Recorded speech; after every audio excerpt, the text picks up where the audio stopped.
அதுக்கு தான் என்கிட்ட பெரிய அடப்பா போடுறான். நாளைக்கு கூட்டு போய் டூ வீலர் கொட்டேஷன் வாங்கவான். இஎம்ஐ எவ்வளோன்னு சொல்லி வாங்கி நான் கட்டவான். என்ன ஒரு மிக்ஸிக்கும் ஒரு டூ வீலருக்கும் இது மலை எங்கே இருக்குது, மடு எங்கே இருக்குது? நான் வாங்கி கொடுத்தது ஒரு மிக்ஸி. இவ கேட்குறது பார்த்தா டூ வீலர். ஏற்கனவே வீட்டில் ஒரு டூ வீலர் இருக்குல்ல. ஏன் இதை வச்சு ஓட்டினா ஓடாதா? 2 பேர் ஓட்ட முடியாதா?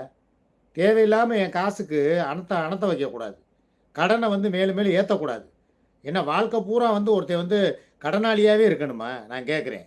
ஏற்கனவே இப்படித்தான் ஏசி வாங்கினோம் டீவில். அதுக்கப்புறம் ஃப்ரிட்ஜு வாங்கினோம், வாஷிங் மிஷின் வாங்கினோம். வாங்கியாச்சு, டூ வீலரும் வாங்கியாச்சு, காரும் இருக்குது. காருக்கும் டீவு நான் தான் கொடுத்துக்கிட்டு இருக்கேன் மாதம் மாதம் என் மகனுக்கு. இது போக டூ வீலருக்கும் டீவு கட்டிக்கிட்டு இருக்கேன். இது போக எதுக்கு இன்னொரு டூ வீலர் வாங்கி அந்த பாரத்தை என் மேலே ஏற்றுனா ஒரு மனுஷன் எவ்வளோ தான் தாங்குவான்? இப்போ டூ வீலரும் ரொம்ப அவசியமாக நான் கேட்குறேன். அப்போ வேணும்னே வம்புழுக்கிறது யார்? நீங்களே சொல்லுங்கள். நான் பாட்டுக்கு சிவனேன்னு தானே இருக்கேன். அவளுக்கு போய் ஒரு மிக்ஸி வாங்கி கொடுத்ததுக்காக வேணா நீ கூட ஒரு